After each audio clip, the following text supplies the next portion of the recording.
Are पार की होगी।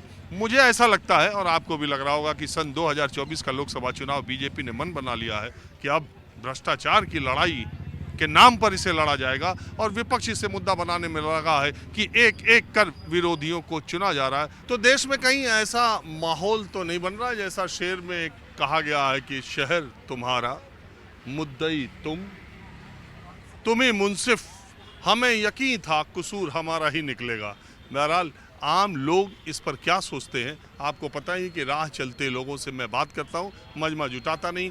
इन दिनों मैं दिल्ली में ही हूँ तो अक्सर आजकल आप देखते ही होंगे कि दिल्ली की सड़कों पर इधर उधर और कनॉट प्लेस से ज़्यादा लोग कहीं मिलते भी नहीं, तो एक दो दिन छोड़ के मैं इधर ही आ जाता हूँ। बताइए आप कहाँ से हैं?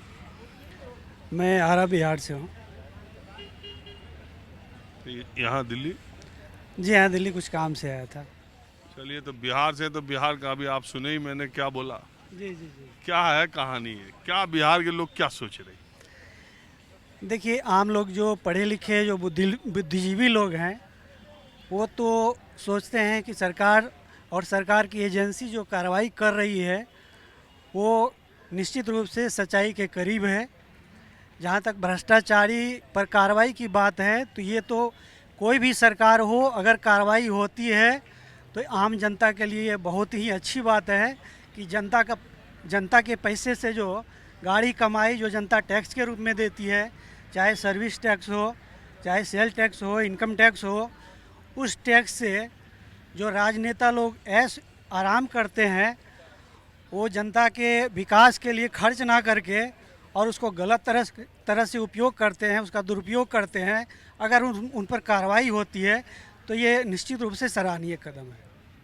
मैं भी ये मानता हूँ कि किसी भी भ्रष्ट अधिकारी, नेता या कोई भी सार्वजनिक जीवन में व्यक्ति है तो उसके खिलाफ कार्रवाई होनी चाहिए और सच्चाई सामने आनी चाहिए। लेकिन विपक्ष तो कह रहा है कि चुन चुन के हमें ही, आपकी तरफ सब हरिश्चंद्र है क्या? इस पर तो हम लोग कुछ नहीं कह सकेंगे सर।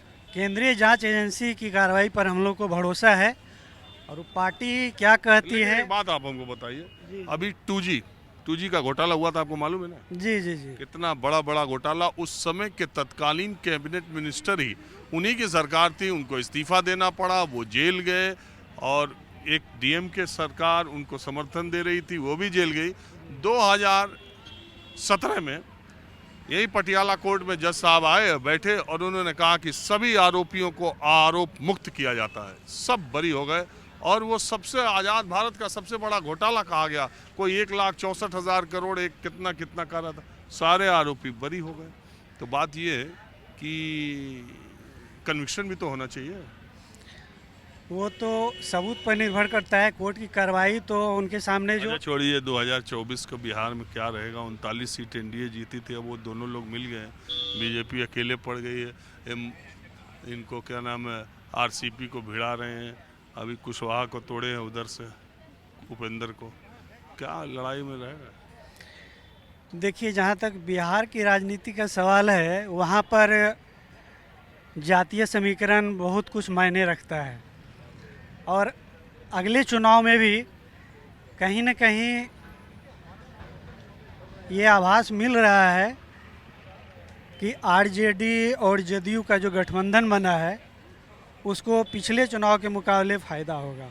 इस गठबंधन को बीजेपी का नुकसान तय है, बिहार बीजेपी को नुकसान होगा इस चुनाव में। नमस्कार, मैं हूं मानक गुप्ता। अगर आपको हमारा ये वीडियो पसंद आया हो तो इसे लाइक और शेयर जरूर करें और हाँ, हमें सब्सक्राइब और फॉलो करना ना भूलें ताकि आप देश और दुनिया की कोई खबर मिस ना करें। तो जुड़े रहिए हमारे साथ और देखते रहिए News 24।